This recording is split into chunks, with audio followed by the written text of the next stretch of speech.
এভাবেই স্বামীর কবরের পাশে বিছানা পেতে বসে আছেন এক অসহায় মা, আর পাশে আছে ৯ বছর বয়সী মেয়ে ও ১.৫ বছর বয়সের ছেলে।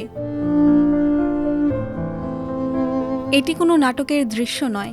২২ এপ্রিল বুধবার সকাল ১০:৩০টার দিকে গাজীপুরের কালিয়াকৈর উপজেলার উত্তর লস্করচালা গ্রামে এই দৃশ্য দেখা যায়। ওই নারীর নাম সোনিয়া বেগম, বয়স ৩২ বছর। শ্বশুরবাড়িতে ঠাঁই না পেয়ে ২ শিশু সন্তানকে নিয়ে স্বামীর কবরের পাশে আশ্রয় নিয়েছেন তিনি। শ্বশুর শাশুড়িরা তারা কোনো আমাদের সাথে দেখা সাক্ষাৎ করেনি। আমার শ্বশুর এখন পর্যন্ত বাড়িতেই আসেনি। এর জন্য আমি এই কবরস্থানে এসে আমার কোনো জায়গা নেই, এর জন্য এখানে আমি স্থান নিছি। আমি কোথায় যাব বাচ্চা কাচ্চা নিয়ে?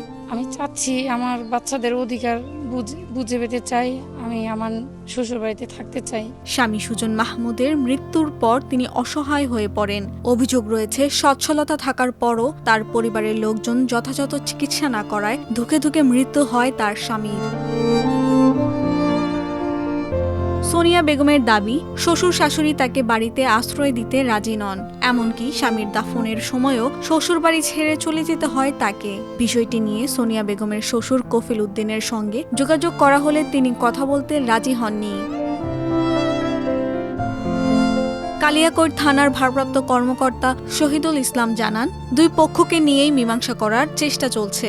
যদি মীমাংসা না হয় তাহলে আদালতের মাধ্যমে আইনগত ব্যবস্থা নেওয়া হবে। কিন্তু মা বাপ থাকে, আরেকজন আছে, তার ভাই আছে, তারা থাকে না বাড়িতে। তো এক জায়গায় না বসলে তো তাদের থাকার বা কথা আমরা করতে পারি না। আমরা চেষ্টা করছি, একটা পক্ষ তো নাই, যে পক্ষ যারা করে। কয়দিন আগে মারা গেছে তো আমাদের পুলিশ চার্জ করে গিয়েছিল। আমরা এখনো চেষ্টায় আছি।